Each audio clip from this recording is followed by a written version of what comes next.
Grandes borrachos colombianos. Pablo Arango. Volumen 1. Borrachos greco-caldenses. No bebas, amigo. Un sobrio perfil del caballero gaucho. En un pasaje del tercer libro de la República, dedicado a la educación ideal para un guardián, Platón prohíbe la música lastimera y la embriaguez. Había que silenciar a quienes no ejecutaran las melodías apropiadamente para un gobierno de la sabiduría. Aunque Platón fuera, como afirmó Karl Popper, un bastardo por lo general, sabía lo que decía, para ilustrar cuánta razón tenía el discípulo de Sócrates respecto a la forma en que cierto tipo de música propicia la melodía, la ebriedad y la acción inútil. Basta pasar del ágora ateniense a los pueblos del eje cafetero y ver lo que ocurre mientras suenan las canciones de Luis Ángel Ramírez, el caballero gaucho.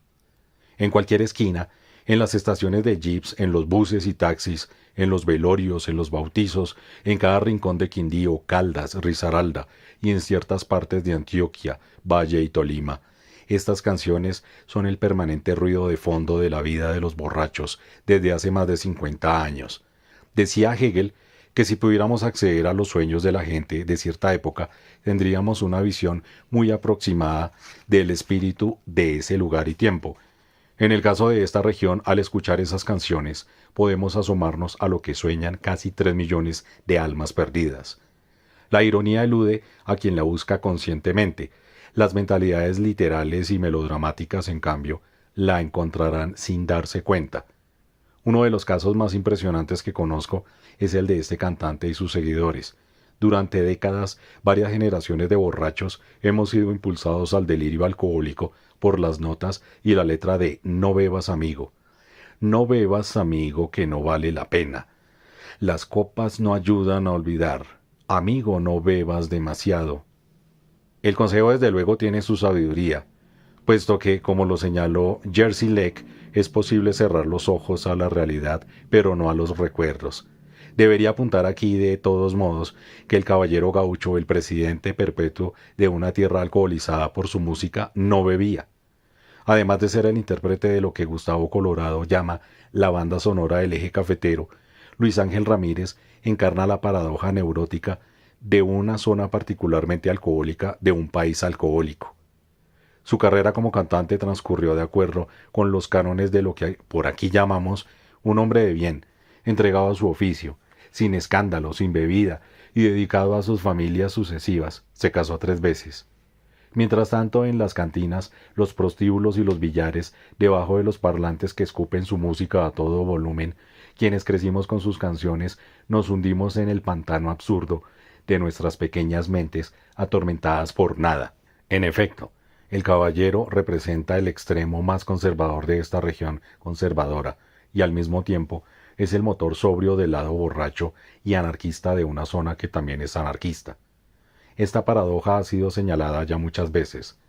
George Orwell, por ejemplo, apuntó que la utopía anarquista desemboca en el totalitarismo, puesto que el poder aborrece el vacío y siempre lo llena con la fuerza. En el eje cafetero somos conservadores porque honramos el poder y la fuerza, y despreciamos la impotencia y la debilidad, precisamente porque somos pobres, impotentes y frágiles como una flor. La noción de la ley que domina por estos lados es la del más fuerte, que no es ninguna ley. Nada está permitido, ni el más pequeño gesto que delate una emoción, excepto si estás borracho. La solución entonces es estar ebrios la mayor parte del tiempo. Luis Ángel Ramírez nació en 1917, en lo que todavía era el viejo Caldas, que en 1966 se dividió en los departamentos de Caldas, Quindío y Risaralda.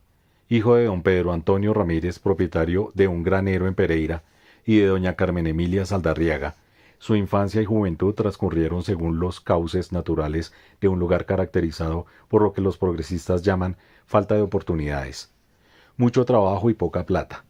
Asistió durante 2 años a la escuela primaria, hasta que su padre sufrió un derrame cerebral, y Luis Ángel tuvo que ponerse a trabajar como cargador de maletas, jornalero rural y carpintero. A los 16 aprendió a tocar la guitarra y luego conformó junto a compañeros de trabajo grupos con los que se presentaba en bares y emisoras. A finales de los años 30, Mario Arango, dueño de una estación local y representante de la RCA, Víctor, lo contrató para que cantara regularmente en su emisora. El programa en el que Luis Ángel Ramírez cantaba todas las noches después de trabajar en alguno de sus muchos oficios se llamaba La Voz de la Pampa. Con frecuencia llegaban cartas preguntando por ese cantante de voz arrastrada, y Mario Arango decidió que era necesario ponerle un nombre más sonoro. Alguien le sugirió que El Caballero Gaucho era perfecto por su voz pampera y porque interpretaba tanto criollo. Lo de la pampa y el tango puede sonar lejano, pero hay una vieja relación de admiración y sintonía sentimental entre el pueblo cafetero y el austral. En esos años, los cantantes locales imitaban a figuras como Agustín Magaldi o Carlos Gardel. Todavía en Manizales, Pereira y Armenia se organizan festivales y concursos de tango, sobre todo de baile, pero una vez terminada la función nos vamos a oír al Caballero Gaucho a las cantinas. Unos años más tarde, a comienzos de los 40, Arango compró una prensadora de discos y comenzó a grabar los primeros álbumes de El Caballero, de Óscar Agudelo y de algunas figuras menores. Iba a escribir que en ese momento comenzó su carrera artística, pero la relación de Luis Ángel Ramírez con la música como profesión fue siempre ambigua. Desde sus inicios tuvo problemas con su primera esposa, porque a ella no le parecía apropiado que un hombre que podía vivir de una profesión intachable como la ebanistería se dedicara a componer y cantar canciones de borrachos. Y aunque grabó más de 2000 discos, compuso un número similar de canciones y dio conciertos por casi toda Colombia. Siguió ejerciendo como ebanista durante muchos años. No era raro, por ejemplo, que durante un concierto hiciera un alto, dejando por un momento en vilo a los asistentes en su trance dipsómano, para llamar a su taller y preguntar cómo iban los muebles para un encargo que tenía pendiente.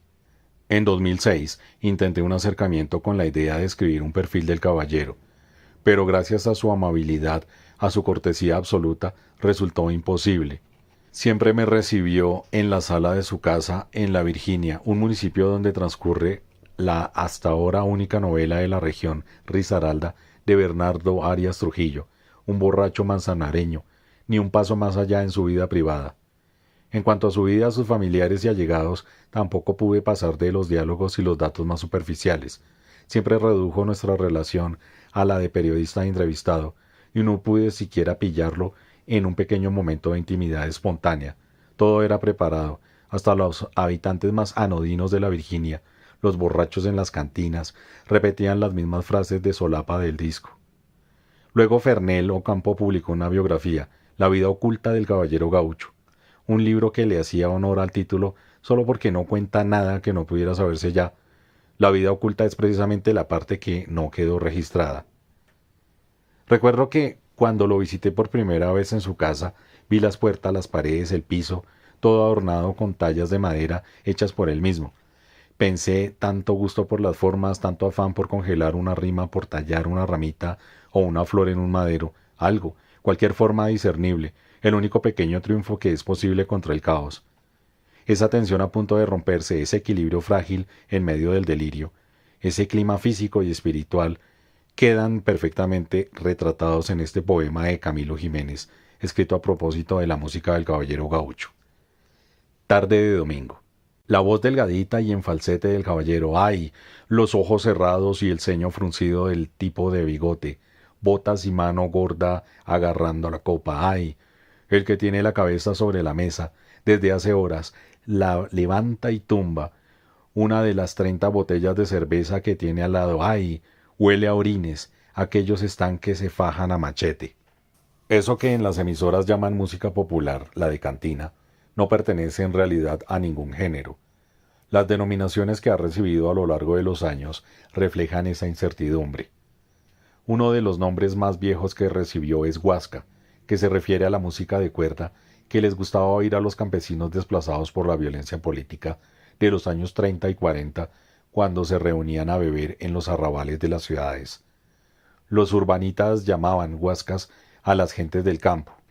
Otra denominación es música de carrilera, porque muchos desplazados sobrevivían como nómadas buscando las cosechas de algodón en la costa atlántica, luego el café en el centro occidente del país y después de los años 70 recogiendo y raspando hoja de coca en el sur. Antes de que abrieran buena parte de las carreteras actuales, esos recorridos se hacían en tren, En las estaciones había cantinas donde todo el tiempo sonaba esta música degenerada sin género. Un estudioso de esta historia, Alberto Burgos, dice que la música de carrilera, el tango criollo, la huasca, toda esta música surgió porque los campesinos estaban acostumbrados a oír la radio día y noche. Y lo que allí sonaba era principalmente las rancheras y huapangos mexicanos y algunos tangos argentinos. Cuando los campesinos querían interpretar esas canciones, lo que salía era una cosa totalmente distinta, una parodia involuntaria de esas melodías foráneas, que los parlantes repiten sin cesar hasta el día de hoy. Una música primordialmente de cuerdas, tiples, guitarras y violines, que algunas pocas veces es acompañada por un acordeón o un bandoneón, y algunas otras por unas trompetas lánguidas como de ranchera agonizante. En el caso del caballero, la voz delgada y nasal, con un brillo metálico al fondo, similar al ruido que producen los techos de zinc cuando son sacudidos por el viento, termina siempre en quejidos lastimeros pero falsos. La vida no ocurre solo en la mente, pero es solo allí donde importa. Esta es la nuez tautológica de la que se nutre todo el idealismo. La memoria es como la espuma en la cresta de la ola, y todo lo que olvidamos y permanece inconsciente es la masa acuática que nos sostiene, que hace posible la pequeña espuma. Las muchas contradicciones que encarna el caballero gaucho, el contraste rotundo entre su vida y lo que canta, y entre sus buenas costumbres y lo que hacemos a diario sus oyentes, es apenas natural en una tierra donde el principal mecanismo para enfrentar la realidad es darle la espalda. La versión de la vida que nos contamos los habitantes de esta región del país, por lo menos los habitantes rurales, o los que crecimos con esta música, no es nueva. Un ideal absurdo del honor, con fisuras para los hombres y de pureza para las mujeres, una frustración evidente en ambos casos, un lamento constante, y la conclusión no siempre aceptada con sinceridad, de que la vida es una seguidilla de desgracias. Todo esto pasado por el trago y la negación, ante todo, mucha negación, y que luego pase lo que Dios quiera. Una vez un amigo llevó a su papá a una sesión de Alcohólicos Anónimos, con la esperanza de que allí pudiera encontrar una vía para salir de un remolino suicida de alcohol en el que se había metido. Mi amigo esperó afuera, y cuando su papá salió, le preguntó qué le parecía. El padre le dijo: «Yo no puedo entrar a esto porque lo primero que uno tiene que hacer es pararse al frente y decir que tiene un problema, y yo no soy capaz de hacer eso». Las autoridades de Caldas, Risaralda y Quindío siempre han manifestado una conducta igualmente neurótica. Basta con que un periódico publique algún dato desagradable sobre la cantidad de homicidios, o de prostitutas, o de tráfico de menores o de narcotráfico, para que corran a desmentirlo. En un último recurso ante la tosudez de la realidad, como un borracho que no quiere irse, piden que por favor nos fijemos en lo bueno. Un buen ejemplo es el del municipio de Aranzazu, que presenta desde hace años una cantidad muy alta de enfermedades mentales, particularmente de trastorno bipolar, pero a nadie se le ha ocurrido que sea un asunto que deba tratarse médicamente. A un observador desprevenido podría parecerle que toda la zona un fin de semana es un sanatorio de gente dormida encima de las mesas de las cantinas. Pero la sola idea de enfermedad mental es dudosa por estos lares. Uno tiene que aguantar lo que sea y las únicas explosiones permitidas son las etílicas.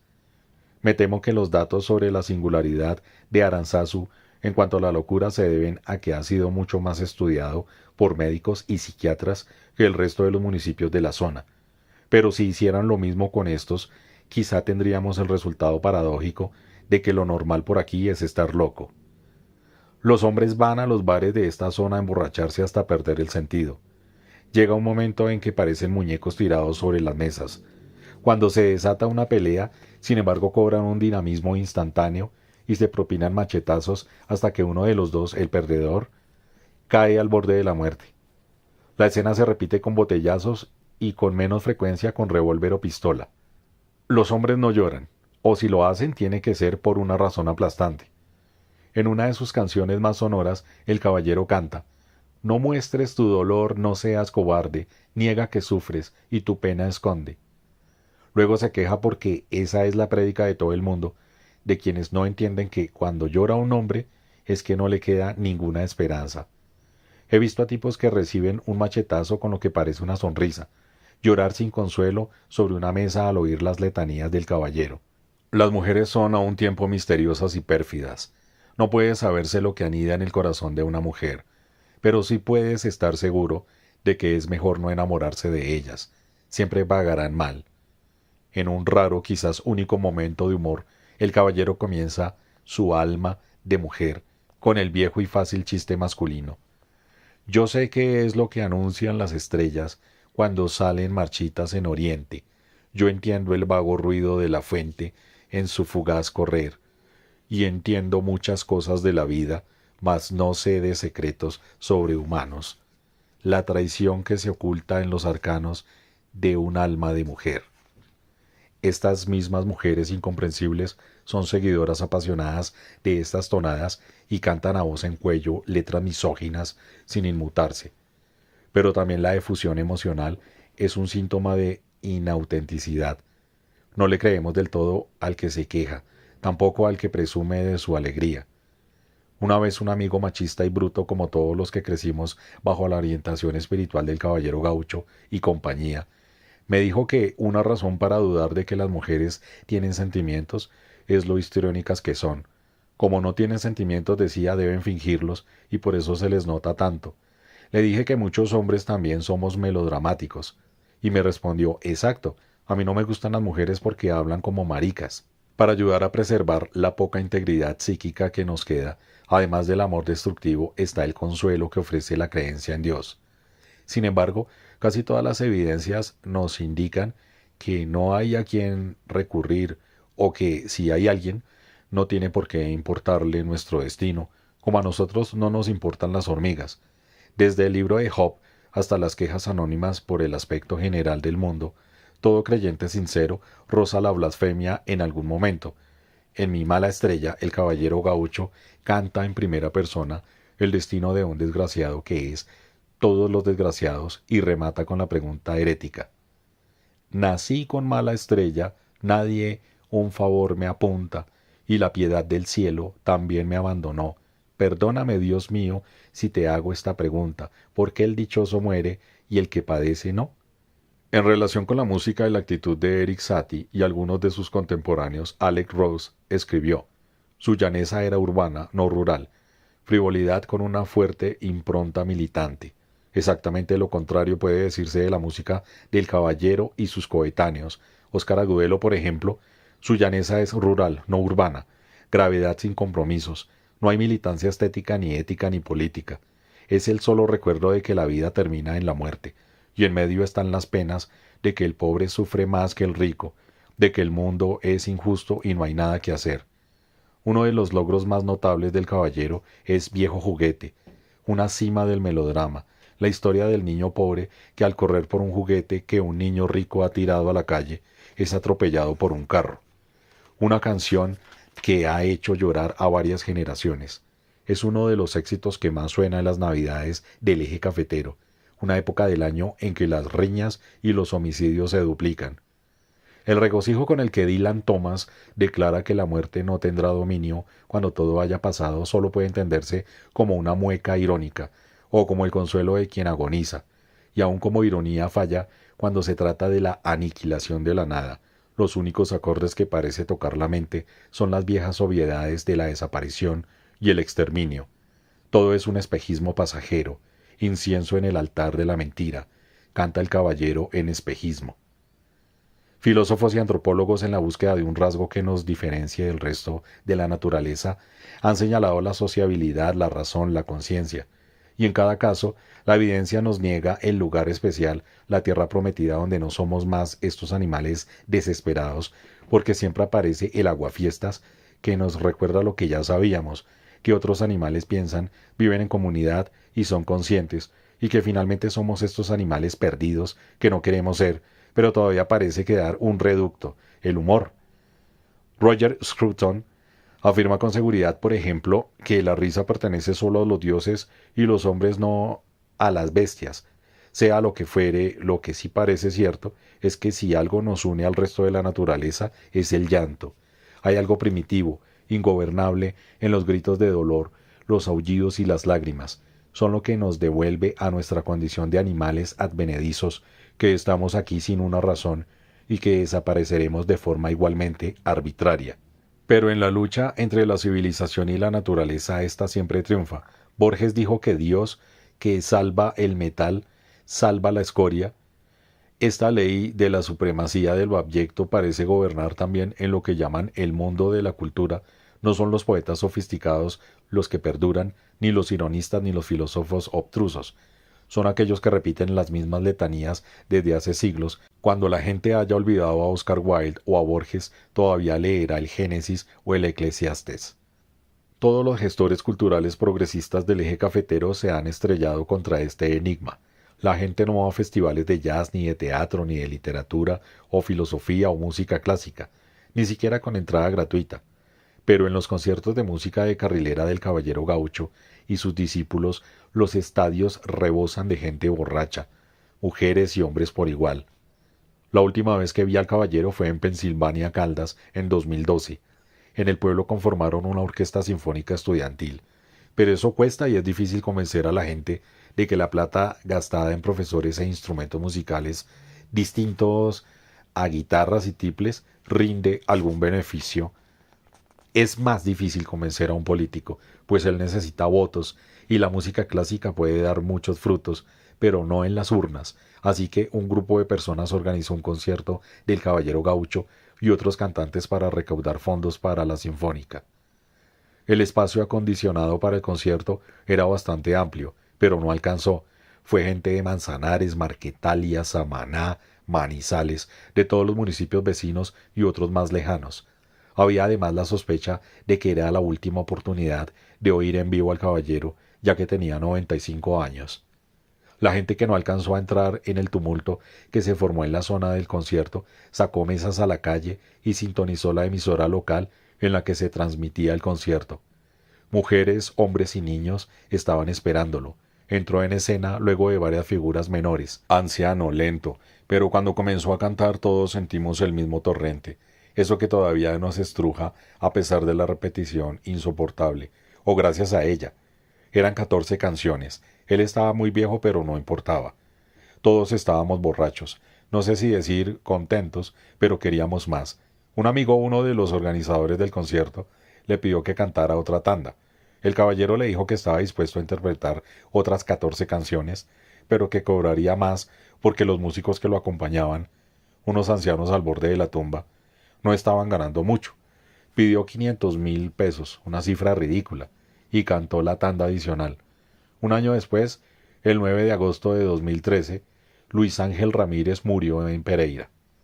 Su vejez y muerte cierran el libreto de su vida con la misma contradicción que la rigió en una de sus más melancólicas canciones, Miedo a ser viejo, que cuando suena en la cantina nos hace pensar que lo mejor sería pegarse un tiro justo en el umbral de la vejez. Canta lo que sigue. Qué pena que siento de volverme viejo, como un árbol seco convertido en leños.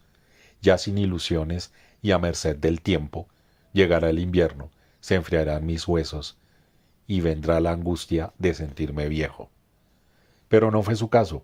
Vivió hasta los 96 años con una salud de hierro. Su última esposa era una bella mujer, casi 50 años menor que él.